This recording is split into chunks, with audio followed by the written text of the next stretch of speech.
Everyone ignored the 8-month pregnant homeless woman until a millionaire offered her a home and fell in love. The cold drizzle that Tuesday wasn't just water falling from the sky. It felt like a persistent, icy punishment, tailor-made for anyone who had nowhere to go. The financial district, with its towering mirrored skyscrapers, reflected the gray of the loaded clouds, creating a scene where haste was the only law. Black umbrellas snapped open and shut in a frantic ballet of people who had appointments, hot coffee waiting, and a secure roof over their heads. In the middle of this human anthill, huddled on a wooden park bench whose slats were already rotting from exposure, sat Clara. At 24, Clara's face carried the marks of having aged a decade in mere months. But it was the weight in her belly that demanded attention, or should have if anyone deigned to look down. 8 months pregnant, her prominent stomach stretched the threadbare fabric of a wool coat she had found in a donation bin days ago. Her feet, swollen like overproof dough, throbbed inside a pair of sneakers 2 sizes too big, donated by a kind soul whose face she couldn't even remember. Clara placed a hand over her abdomen, an instinctive gesture of protection. "Easy, my love," she whispered, her voice hoarse and trembling, talking to the only company she had left. "The rain will stop. Mommy promises."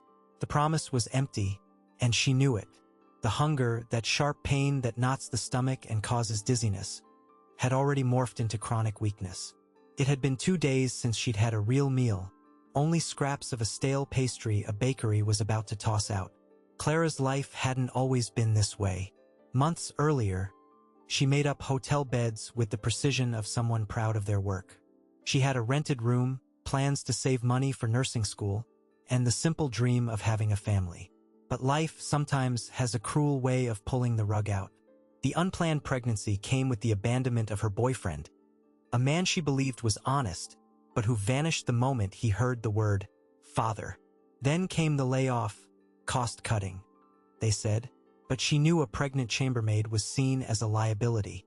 Finally, her conservative, rigid family back in the country closed their doors to the shame she carried in her womb. Now here she was, invisible. People rushed past. Expensive leather shoes skirted the puddles and, with the same ease, skirted Clara's pleading gaze. No one saw the woman. No one saw the mother. They saw only an obstruction on the sidewalk, an uncomfortable reminder of the misery they preferred to ignore. While Clara battled the cold penetrating her bones, across the avenue, 40 stories up, the air was climate-controlled, smelling of espresso and mahogany furniture. Gabriel, 33, stood before the massive glass window of his office. He was the CEO of a top-tier investment firm. His Italian suit cost more than the house Clara grew up in. His watch was worth more than she could earn in 10 years of labor.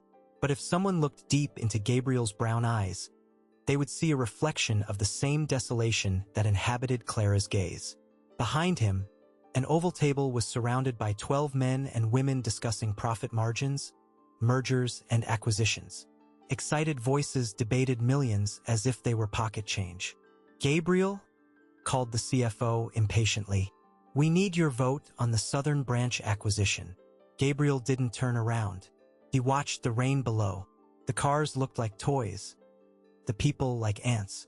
"Gabriel," he sighed, a heavy sigh, loaded with a weariness that no night's sleep in Egyptian cotton sheets could cure. Since his younger sister, Alice, died 3 years ago, a victim of a sudden illness that all the family's money couldn't cure, Gabriel had been living on autopilot. He worked 16 hours a day not out of ambition, but for the anesthesia. Work was the only thing that kept his mind from wandering to the dark places of grief and guilt. "I should have been more present," he thought every day. "I traded her birthdays for meetings like this." "Cancel the vote for today," Gabriel finally said, turning to the stunned room. "What do you mean?" "The shareholders are waiting," protested Bethany, the CFO, a woman of sharp beauty and cutting ambition, who had once been Gabriel's fiancée in a past life. "I said cancel it. Reschedule for tomorrow. I need to leave." "Leave?" It's pouring rain, Gabriel. "You have dinner with the Japanese investors at 8. "I need air," he cut in, grabbing his suit jacket. "Real air. Not this recycled stuff we breathe in here all day. Without allowing further argument, Gabriel left the room, ignoring the shocked looks and whispers that began as soon as the door closed. He took the private elevator down, feeling a sudden claustrophobia. Success, he realized in that instant, was a very lonely gilded cage. Stepping onto the sidewalk, the cold wind hit his face, and for the first time all day, he felt awake. He dismissed the driver, Carlos, who was already opening the door to the armored car. "Wait for me here, Carlos. I'm going for a walk in the park." "In the park, sir? In this rain?" "Yes, I need to walk." Gabriel crossed the street, ignoring the red pedestrian signal, and entered the paths of the park across from his company headquarters. The trees swayed violently, and the park was practically deserted. It was just him and the sound of water hitting the leaves. He walked aimlessly, letting the water soak his perfectly combed hair, ruining the silk of his tie. He wanted to feel something, anything that wasn't the numbness of morning. That's when he saw her. It wasn't hard to see if someone was truly looking. The solitary figure on the bench, curled into a fetal position as much as the belly allowed. Gabriel stopped. The image was one of such profound sadness that it felt physical. He saw her shoulders shaking. She was crying. It wasn't a petulant cry, nor a passing sadness. It was the convulsive weeping of someone who had reached the end of the line. Gabriel stood paralyzed. For a moment, the image of his sister Alice came to mind. Alice had always been the sensitive one, the one who stopped to help any stray animal, any needy person. "Money only serves to build walls, Gabriel," she used to say, "or to build bridges. You choose." He looked around. People rushed by with their umbrellas, blind to the human tragedy mere feet away. The world's indifference hit him like a punch. Driven by an impulse he hadn't felt in years, Gabriel stepped off the paved path and onto the soaked grass. His expensive shoes sank into the mud, but he didn't stop. He approached the bench. Clara felt a presence but didn't lift her head. She expected it was a security guard coming to kick her out, or a drunk. She just curled up tighter, shielding her belly with her arms. "Ma'am." The voice was deep but gentle. It didn't carry the tone of authority she feared. Clara slowly raised her eyes. Rain streamed down her dirty face, mixing with tears. She saw a tall, elegant man, but with wet hair and an expression of concern. "Are you okay?" Gabriel asked, feeling stupid as soon as the words left his mouth. Of course, she wasn't okay. Clara tried to answer, but the cold made her teeth chatter so hard she couldn't form words. She just shook her head negatively and pointed at her belly, a gesture of mute despair. "Hurts," she managed to whisper. "So hungry." That broke Gabriel. The armor of the ruthless CEO, of the Iceman, shattered right there, under the Tuesday rain. He didn't see a beggar. He saw a pregnant woman trembling, abandoned by a society he himself helped lead. Without a second thought, Gabriel did something unthinkable for someone in his position. He knelt in the mud, bringing himself level with her. The suit fabric absorbed the dirty water from the ground, but he didn't care. "I'm getting you out of here," he said, with a firmness that surprised them both. Clara recoiled, startled. The street taught the fear of strangers quickly. "No, I don't have money. I can't. I don't want your money. Look at me." Gabriel lightly touched her arm. Her skin was icy cold. "You and your baby will get pneumonia if you stay here. Please, trust me." There was truth in his eyes, an urgency that didn't seem threatening. Clara, too exhausted to fight, felt the strength leave her body. She slumped sideways, almost fainting. Gabriel acted on instinct. He put one arm across her back and the other beneath her knees. With effort, he lifted her from the bench. She was light, too light for a pregnant woman, a clear sign of malnutrition, but the weight of her belly was evident. He held her tight against his chest, trying to transfer some of his body heat to her. "Hold on," he said, starting to walk quickly back toward the park entrance. The scene that followed stopped traffic on the avenue. The great Gabriel Albuquerque, the finance magnate, crossed the street carrying a dirty, drenched homeless woman in his arms, as if she were the most precious cargo in the world. "Carlos, open the door!" he shouted when he saw the driver, who was slack-jawed next to the car. "Mr. Gabriel? What? The upholstery, sir." "To hell with the upholstery. Open the door now and crank the heat." Carlos immediately obeyed. Gabriel placed Clara on the beige leather seat, settling her carefully. He got in right after, sitting beside her and pulling his wet jacket over her for better cover. "Where to, sir? The hospital?" asked the driver, looking in the rearview mirror, still stunned. Gabriel looked at Clara. She was semi-conscious, trembling violently. If he took her to a public hospital, bureaucracy could take hours. If he took her to a private one, they would ask too many questions, call social services, and might separate her from him before he could ensure she was safe. "No, we're going to the brownstone on Willow Creek." Now, the brownstone was a discreet property in a quiet, tree-lined neighborhood, an inheritance from his grandmother that Gabriel kept pristine but rarely visited. It was a place of peace, far from the coldness of his penthouse downtown. The drive was silent, except for the sound of the heater and Clara's difficult breathing. Gabriel picked up his phone and dialed a number. "Martha? It's Gabriel. I'm heading to the brownstone. I need you to prepare a guest room. The warmest, most comfortable one possible. And make soup. Hearty beef and vegetable soup. Strong. Of course, Mr. Gabriel. But you never call last minute. Did something happen? Just do it, Martha. And set aside some clean clothes. Yours, if necessary, or a niece's. Something loose and comfortable. It's an emergency." Upon arriving at the house, the rain had lessened, but the storm in Clara's life was only beginning to change direction. Martha, a 60-year-old woman with a huge heart and hands calloused from work, was waiting at the door. Her eyes widened when she saw her boss arrive with the young woman in that state. But her life experience spoke louder than curiosity. "Good heavens! Bring her in here. Poor thing. Look at the state of those feet."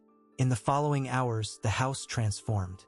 Martha helped Clara take a hot bath, her first in months. The dark water that swirled down the drain washed away the grime of the streets, but the emotional scars were still there. Dressed in soft flannel pajamas and wrapped in a robe, she was seated in the kitchen before a steaming bowl of soup. Gabriel watched from the doorway, already changed into dry clothes he kept at the house. He saw how her hands trembled holding the spoon. He saw her close her eyes as she tasted the food, a solitary tear tracing a path down her now clean face. He had never felt such satisfaction closing a multimillion-dollar deal as he felt now, watching the stranger eat. When Clara finally looked satiated, she looked at him. Her green eyes, now free from the city's soot, held an unnerving intensity. "Why did you do this?" she asked. Her voice was firmer but still laced with suspicion. "What do you want in return?" I have nothing." Gabriel pulled up a chair and sat opposite her, maintaining a respectful distance. "I don't want anything in return. My name is Gabriel. And yours?" "Clara." "Clara." He tested the name. It sounded soft. "Clara, I saw you today and realized I have too many resources and you have too few. It would be a crime against humanity for me to turn my back and go back to my office. People always want something." She ends, smoothing her belly. "No one gives house and food for free to a beggar." The word pained Gabriel. "You are not a beggar. You are a person going through a difficult time. And I am not giving you charity." Gabriel stood up, pacing the kitchen. His strategist's mind was already at work. He knew that if he just gave her money, she could be robbed or spend it all and be back at square one. She needed dignity, structure. "I'm going to make you an offer, Clara. You can stay in this house. The back bedroom is independent, has its own bath, and is quiet. Martha comes here 3 times a week, but she's getting older and needs help with light chores. Cataloging the library books, tending to the winter plants." Clara looked at him, confused. "I'm offering you a job," Gabriel continued, turning to her. "With a full-time contract, health coverage for you and the baby, and housing. It's not charity. It's employment. Do you accept? Clara opened her mouth, but no sound came out. The world was spinning too fast. In the morning, she thought she was going to die of cold. By night, a millionaire was offering her a job and a home. I don't know how to do much. I was a maid. Then you know how to care for a house better than I do. Do you accept? She looked at her belly. The baby kicked as if in agreement. For him. It had to be for him. I accept, she whispered. The decision was made. And with it, a series of events neither of them could foresee was unleashed. In the days that followed, Gabriel fulfilled his promise with alarming efficiency. That same afternoon, he returned to the company, gathered HR, and demanded Clara's immediate hiring as an administrative and property assistant, creating a non-existent position merely to justify the salary and benefits. The whispers in the company escalated. Bethany, the CFO, raised a perfectly sculpted eyebrow upon seeing the paperwork but said nothing. Yet, Clara's adjustment was slow. The house was beautiful, but she felt like an intruder. She was afraid of breaking the crystal, afraid of dirtying the rugs. She walked on tiptoes, but slowly, gratitude overcame fear. She began to care for the house with religious zeal. She cleaned the library, dusted books that hadn't been opened in years, and started reviving the winter garden that was dry and sad. Gabriel, for his part, began to change his routine. Before, he stayed at the office until 10 at night. Now, by 6 in the evening, he felt an inexplicable urge to go to the brownstone. He told himself it was to check if Martha needed anything, or to see if Clara had gone to the doctor's appointments he scheduled. But deep down, he knew the truth. He wanted to see the life Clara had brought to that sterile place. One evening, 2 weeks later, Gabriel arrived and found the house smelling of freshly baked bread and fresh coffee. It wasn't the smell of expensive cleaning products he was used to. It was the smell of home. He found Clara in the living room, folding some baby clothes Martha had bought. She looked more flushed, her clean, shiny hair pulled back in a ponytail. Her belly seemed even bigger. "Good evening, Mr. Gabriel," she said, quickly standing up, still with the reflex of a subordinate employee. "Gabriel. Just Gabriel, please," he corrected, smiling. He took off his jacket and loosened his tie, sitting on the sofa. "How was the appointment today?" "The doctor said Lucas is great." She smiled, and the smile lit up her face in a way that made Gabriel's heart skip a beat. "Lucas. I decided on the name today. Lucas is a strong name. Bringer of light. Is it? I didn't know that. I chose it because it sounds like a good man's name." They laughed. It was the first time they had laughed together. That night, Gabriel didn't want to dine at any expensive restaurant.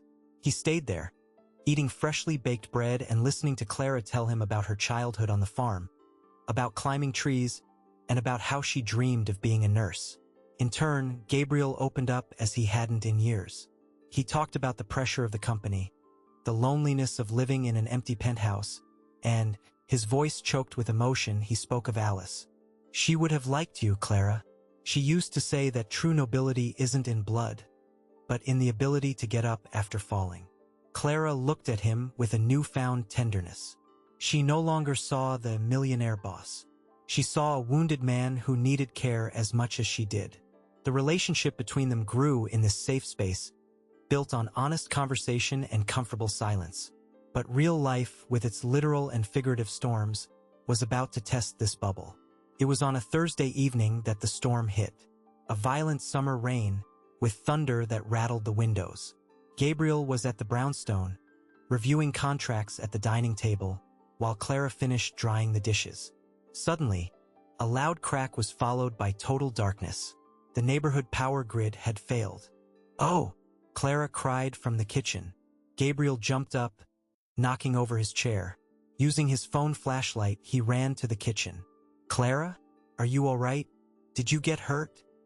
He found her standing in the middle of the kitchen, holding her belly with both hands, breathing heavily. "No, I just got startled by the thunder. And he moved really hard. I think Lucas doesn't like storms either." Gabriel shone the light on her face. She was pale but smiling nervously. He approached, lighting the environment indirectly so as not to dazzle her eyes. "Come, let's sit in the living room. I have candles in the drawer." They sat on the living room sofa, lit only by 3 candles Gabriel lit. Shadows danced on the walls, creating an intimate setting, isolated from the rest of the world. The rain beat furiously outside, but inside, there was warmth. Clara still stroked her belly, trying to calm the baby. "He won't stop moving today. He's agitated." Gabriel looked at her abdomen. That pulsing life, so close, awakened an overwhelming protective instinct in him. "May I?" he asked, extending his hand timidly, asking permission to touch her belly.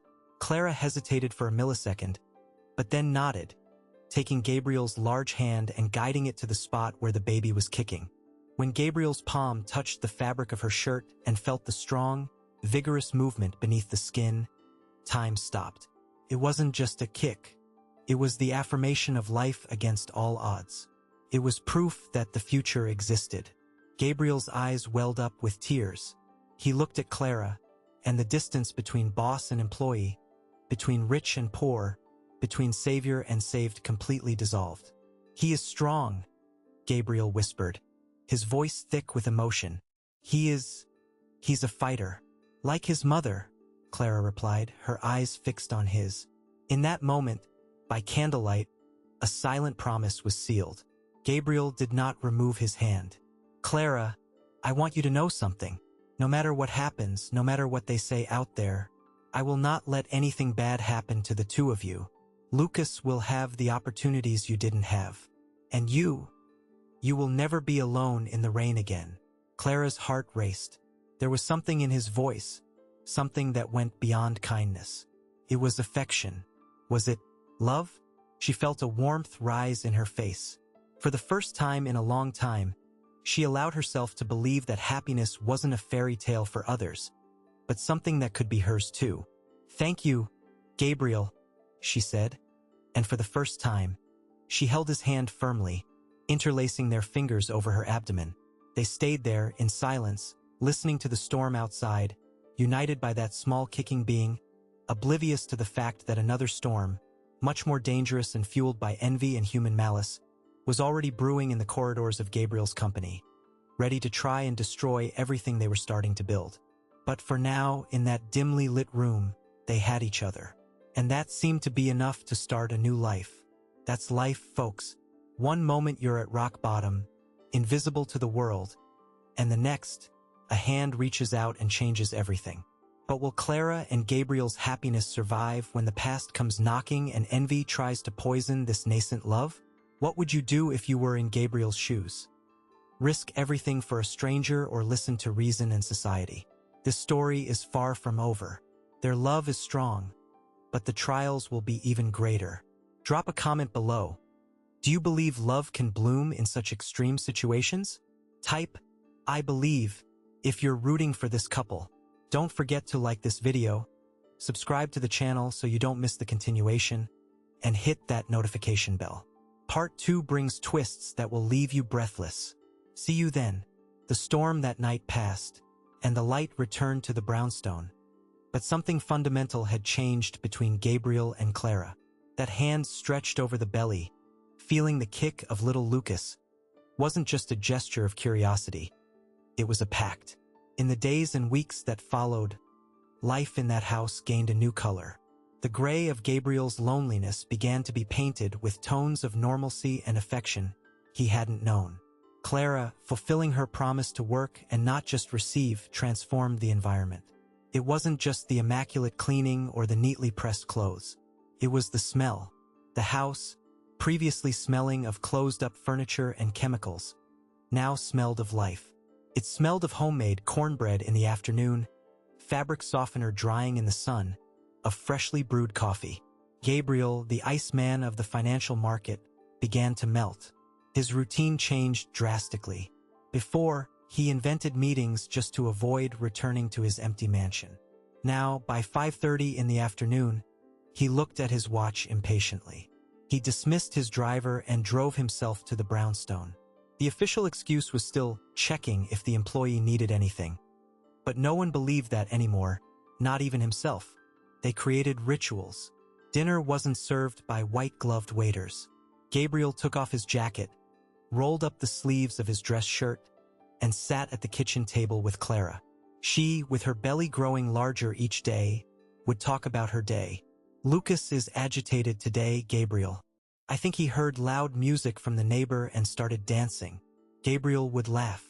A loose, light laugh that disarmed any tension. "He'll be a musician, then. Or a soccer player, judging by the strength of that kick." Intimacy grew in the details. Once, Gabriel arrived exhausted, with a headache that felt like splitting his skull in two, the result of a disastrous stock market day. He could barely keep his eyes open. Clara didn't ask anything. She simply turned off the lights, prepared chamomile tea with an herb she had planted herself in the garden, and brought a warm cloth for him to place on his forehead. "My grandmother used to do this," she said softly, adjusting the cloth. "Rest. The world won't end if you close your eyes for 10 minutes. Gabriel fell asleep on the sofa, watched over by her. When he woke up hours later, covered by a blanket, he felt a peace no luxury spa in Switzerland had ever given him. He realized, with a start in his heart, that he no longer wanted to leave. The peak of this closeness happened during the prenatal appointment. Gabriel insisted on going. "You don't have to go, you'll miss work." Clara tried to argue, embarrassed. "I want to go. Lucas is my responsibility too. Remember? Promise is a debt." In the ultrasound room, when the sound of the baby's heart filled the room, that fast, strong thump-thump, thump-thump, Gabriel held Clara's hand. He squeezed her fingers tightly. Looking at the monitor, seeing the baby's profile, the small, already turned-up nose, Gabriel wept. Not the contained crying of a businessman, but free tears of someone who rediscovers hope. "He is perfect, Clara," he whispered. Clara looked at Gabriel and, in that moment, she knew. She was in love. Not with the money, not with the house, but with the man who held her hand as if she were the anchor of his life. And she sensed, by his gaze, that the feeling was mutual. They were building a family. Crooked, improvised, without signed papers, but real. However, happiness, when it shines too brightly, attracts eyes that prefer the darkness. At the company, rumors were rampant. "Gabriel has changed," they whispered in the corridors. "He leaves early, smiles at nothing, he's more human." For most, this was good.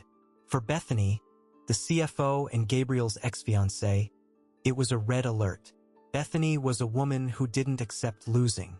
She saw Gabriel not just as a man, but as a trophy, a merger of capital. She had tolerated his grief for his sister, waiting for the right moment to win him back. But now, seeing him rush out with a gleam in his eyes he never had for her, jealousy consumed her. "Who is she?" Bethany asked her secretary, locking the office door. "Find out where he goes every afternoon." It didn't take long for the truth to reach Bethany's desk. Photos taken by a private investigator showed Gabriel entering the brownstone. Photos of him at the supermarket pushing a cart for a pregnant woman.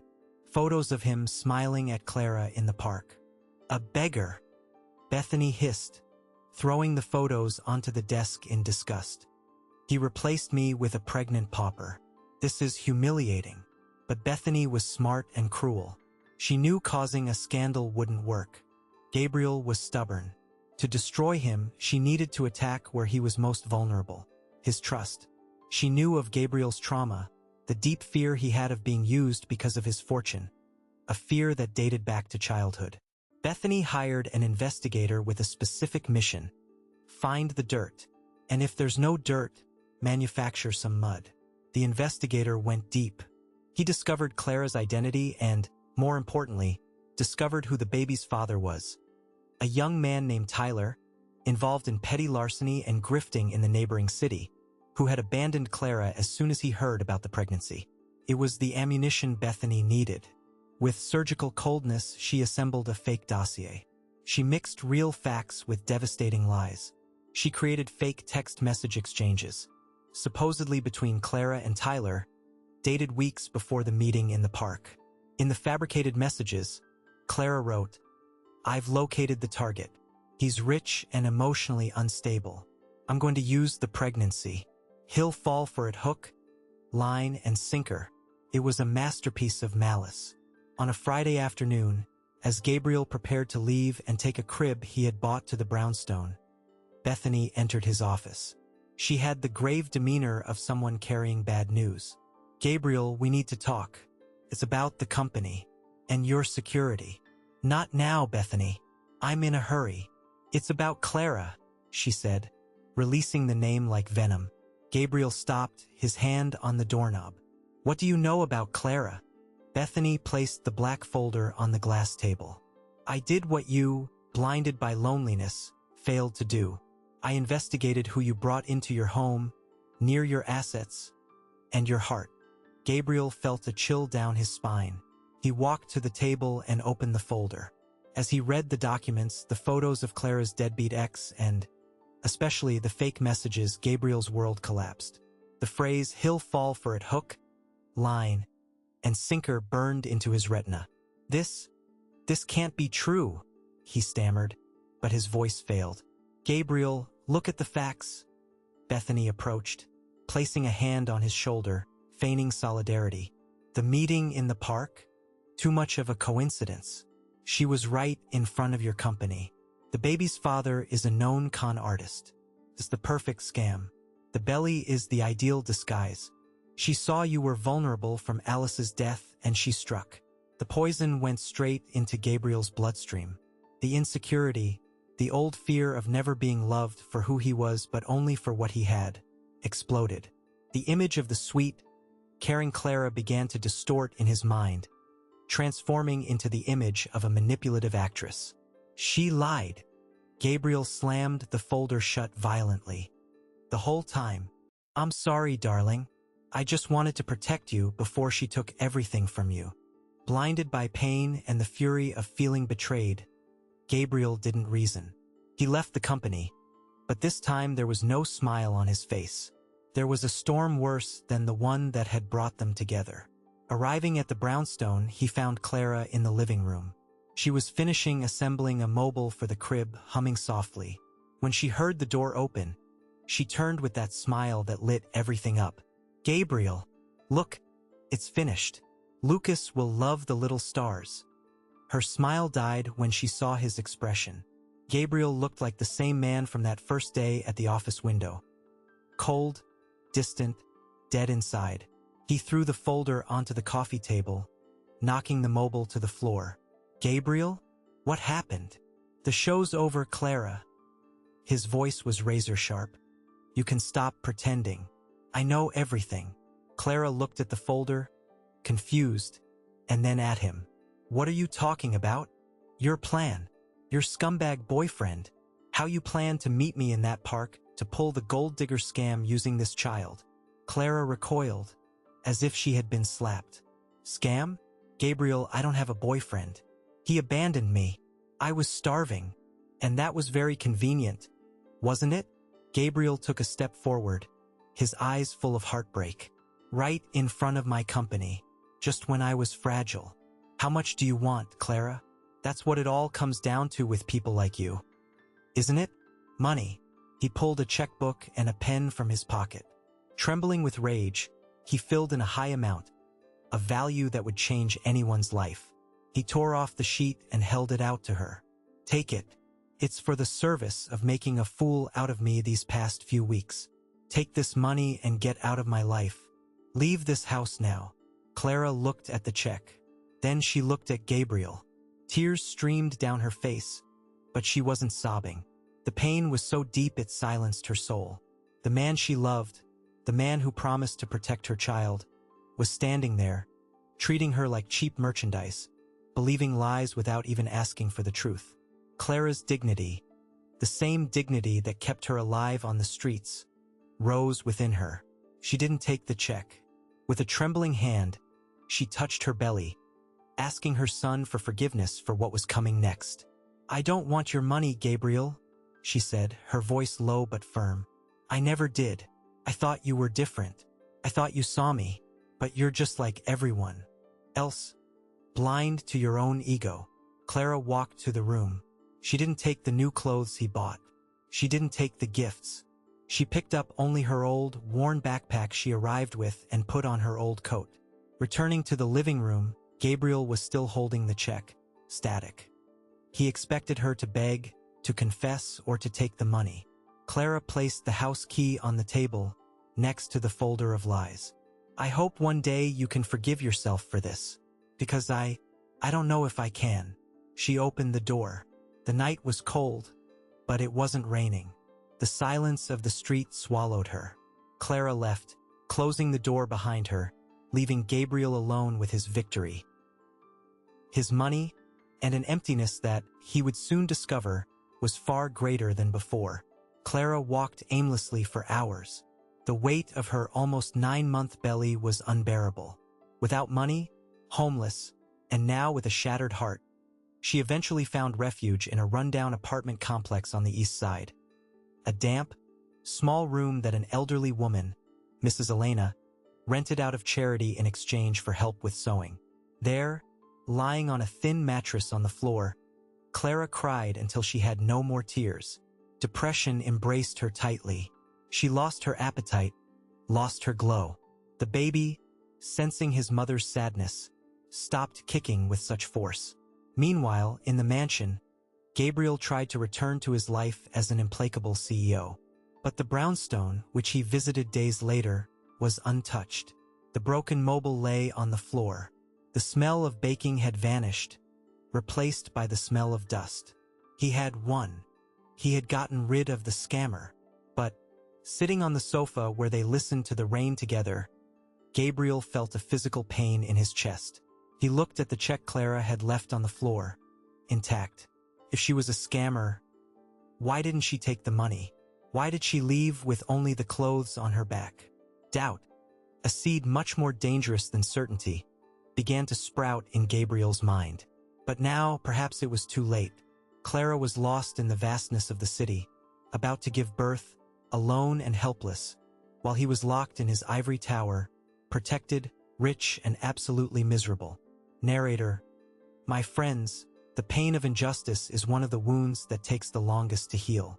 Gabriel, manipulated by fear and lies, threw away the only real chance at happiness he had in years and condemned Clara and little Lucas to misery again. Now I ask you, can a man's pride be greater than the truth? What will happen when the time for delivery comes and Clara is alone in that damp room? Will Gabriel wake up in time to correct this terrible mistake? Or will fate be cruel once more? The next part is the climax of this moving story. Get your tissues ready because redemption, if it comes, will come at a high price.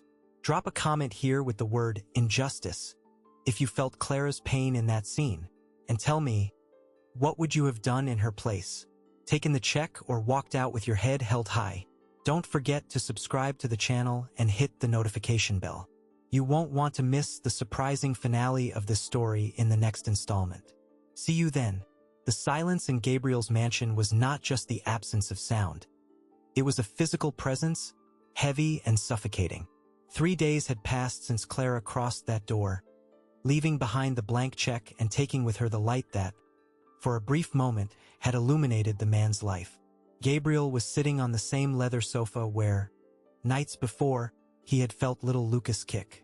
The check was still there, on the coffee table, untouched, like a monument to his own failure.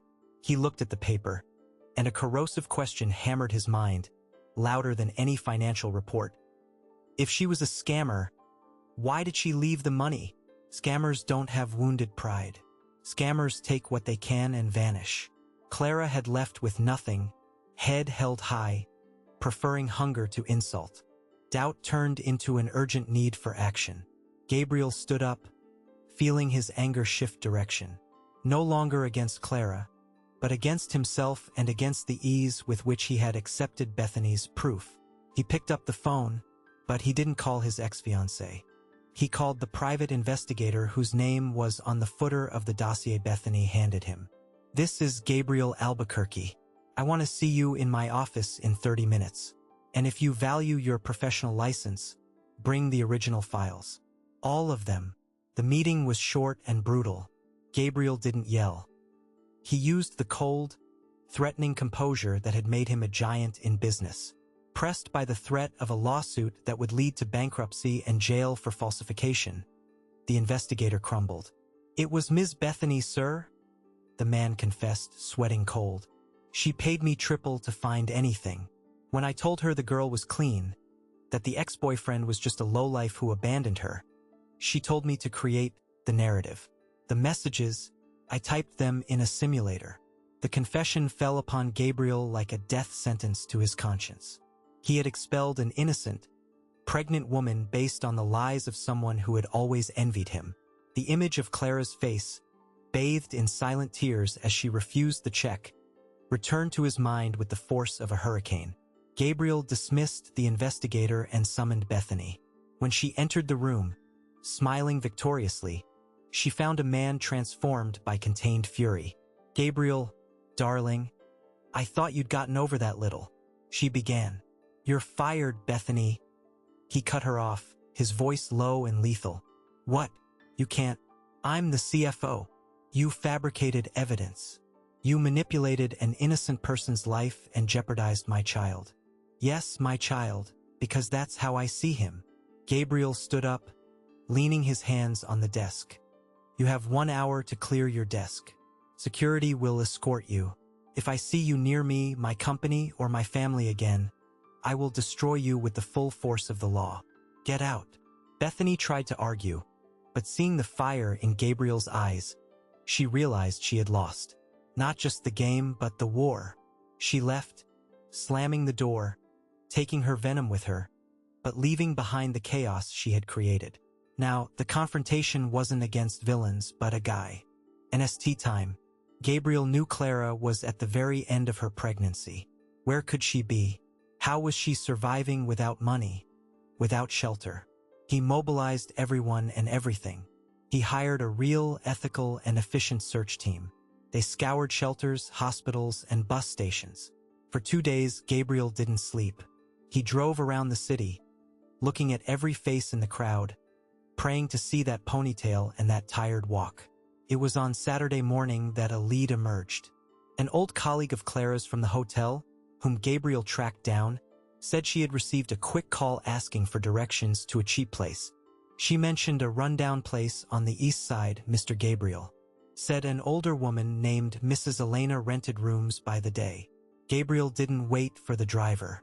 He grabbed his car keys and sped off. The address was in an area the GPS barely recognized, a labyrinth of narrow alleys and shoddy houses. When he arrived at the location, an old tenement building with peeling paint and the smell of mildew, Gabriel's heart was pounding in his throat. He had barely stepped out of the car when he heard a scream coming from upstairs. A scream of pain, sharp and terrifying. He didn't knock. He shoved open the rusty iron gate and ran up the stairs, guided by instinct. At the end of the hallway, a door was ajar. The scene he found paralyzed his lungs for a second. Clara was lying on a mattress on the floor, sweating, pale, writhing in agony. Beside her, an elderly woman tried to soothe her with wet towels, but the despair in the woman's eyes was evident. "The baby, he won't come down. Something's wrong," the elderly woman cried. "I called an ambulance, but they said they won't drive into the alley." Clara opened her eyes and saw Gabriel in the doorway. For a moment, she thought it was a delirium of fever and pain. "Gabriel," she whispered, and a new contraction made her arch her back. He ran to her, kneeling on the dirty floor, just as he had done in the park months ago. But now there was no pity. There was love and a profound terror of losing her. "I'm here, Clara. I'm here. Forgive me." He held her hand, which was cold. "We are getting out of here. Now. It hurts so much. I think I'm going to die." She wept, her voice weak. "No one is dying today. Did you hear me? No one." Gabriel picked her up in his arms. Her weight seemed greater now, not because of her body, but because of the responsibility he carried. Clara screamed in pain with the movement, and every sound was a stab in his chest. He carried her down the stairs carefully, but quickly. He placed her in the back seat of the car, shouting for the elderly woman to come along and hold her hand. The drive to the maternity hospital was a blur of speed and necessary recklessness. Gabriel drove as if the car were an extension of his will, cutting through traffic, honking, running red lights. In the rearview mirror, he saw Clara's distorted face. "Hold on, Clara. For Lucas. Hold on." Arriving at the emergency room of the best hospital in the city, Gabriel didn't wait for charts or bureaucracy. He stormed in carrying Clara, screaming for help with an authority that made doctors and nurses rush over. "She's in labor. Acute fetal distress. I'm the responsible party. Save them both." Clara was put on a gurney and rushed to the surgical center. The last thing she saw before the doors closed was Gabriel's face, bathed in tears and sweat, promising that everything would be all right. The wait was the longest hour of Gabriel's life. He paced the luxurious waiting room, his shirt stained with blood and sweat, ignoring the curious stares. He thought of all his money, his buildings, his investments. He would trade everything, absolutely everything, to hear that baby cry. He realized then, in the sterile silence of the hospital, the great irony of his life. He had spent years accumulating wealth to feel secure, but the only thing that truly mattered was on a surgical table, fighting for life, and his money couldn't buy the breath of life. Finally, the doctor appeared. He took off his mask, with a tired but serene expression. "Mr. Gabriel? How are they?" Gabriel's voice cracked. It was complicated. The umbilical cord was wrapped around him. There was distress. We had to perform an emergency C-section. But mother and son are doing well. The boy is strong. Gabriel collapsed. The Iron Man fell into the armchair, covering his face with his hands, and wept. A cry of relief, of gratitude, of purification. When they allowed him into the room, the afternoon light entered through the window, golden and soft. Clara was awake, still groggy from the anesthesia, but holding a small bundle wrapped in blue blankets. Gabriel approached the bed with an almost sacred reverence. He looked at Clara, afraid she would send him away. She had every right to. "He's here, Gabriel," she said, her voice weak but full of pride. "He is beautiful," he replied, looking at the wrinkled, reddish face of the baby. "He has your nose." There was a silence between them, heavy with everything that had happened. Gabriel knew that cheap words wouldn't fix what he broke. He knelt beside the bed, bringing himself to her eye level. "Clara, I know I'm sorry is not enough. I was a coward. I was arrogant and blind. I let my fear of the past destroy our present. I believed the lie because it was easier than believing I deserved to be loved for real." Clara looked at him. She saw the deep circles under his eyes, the crumpled clothes, the tremor in his hands. She saw the man who pulled her from the rain, not the man who kicked her out. "You almost lost us, Gabriel," she said, serious. "I know, and I will spend the rest of my life trying to compensate for every tear you shed in that dirty room. I don't just want to provide for you. I want to be his father. I want to be your partner. But only if you can, one day, forgive me." Clara looked at little Lucas in her arms, then at Gabriel. She saw the truth in his soul. Love, when it is real, is not about never making mistakes. It is about having the courage to fix them. "Lucas is going to need a dad," she said, extending her free hand to touch Gabriel's face. "And I'm going to need someone to help me change diapers in the middle of the night." Gabriel closed his eyes when he felt her touch, kissing the calloused palm of the woman who had taught him more about nobility than any finishing school. "I promise," he said, "I will never let go of your hands again." They sealed the new agreement right there, not with signed contracts, but with a gentle kiss, tasting of salty tears and hope. Epilogue. For years past, the park across from Gabriel's company was no longer a place of hurried passing and indifference. Now, on weekends, it filled with life. The Alice Foundation, as it was renamed, had been revitalized with Gabriel's personal money and inspired by Clara's journey. There were new playgrounds, comfortable benches, and, most importantly, a community support center in an annex. The foundation rescued pregnant women experiencing homelessness, offering housing, prenatal care, professional training, and, above all, dignity. On a sunny Sunday afternoon, Gabriel was sitting on the grass, no longer in a suit, but in jeans and a t-shirt. He laughed as a brown-haired boy with inexhaustible energy tried to teach him how to kick a ball. "Kick it hard, Dad, like Uncle Carlos taught me," shouted Lucas, running after the ball. Gabriel ran, pretending to trip and letting the boy win, rolling on the grass with him amidst bursts of laughter. From a nearby bench, Clara watched the scene. She no longer had the fearful look of someone afraid of tomorrow. She was radiant, wearing elegant but simple clothes, talking to two pregnant women. Clara now directed the foundation. The two women she was talking to were the project's newest beneficiaries. "Never give up," Clara told them, holding the hand of a young woman who strongly resembled her former self years ago. "The rain stops. I promise it stops." Gabriel stood up, dusting the grass off his pants, and walked over to them with Lucas on his shoulders. "Time for ice cream?" he asked. "Ice cream," Lucas shouted. Clara smiled, standing up and kissing her husband. The scar of that painful past still existed, like a mark on the skin, but it no longer hurt. It had turned into a constant reminder of what truly mattered. They walked through the park together, a family forged in the fire of ordeal and tempered by forgiveness. People passing by saw only a happy couple with their son, without imagining that, in that very place years earlier, an act of compassion and a moment of despair collided to rewrite all their destinies. The millionaire seeking fresh air found the breath of life, and the invisible beggar taught the world that true wealth does not fit in a safe, but in the sacred space of an embrace that welcomes, forgives, and restarts. And so ends our story, my friends. A journey that shows us that pride can destroy castles, but humility and love build eternal homes.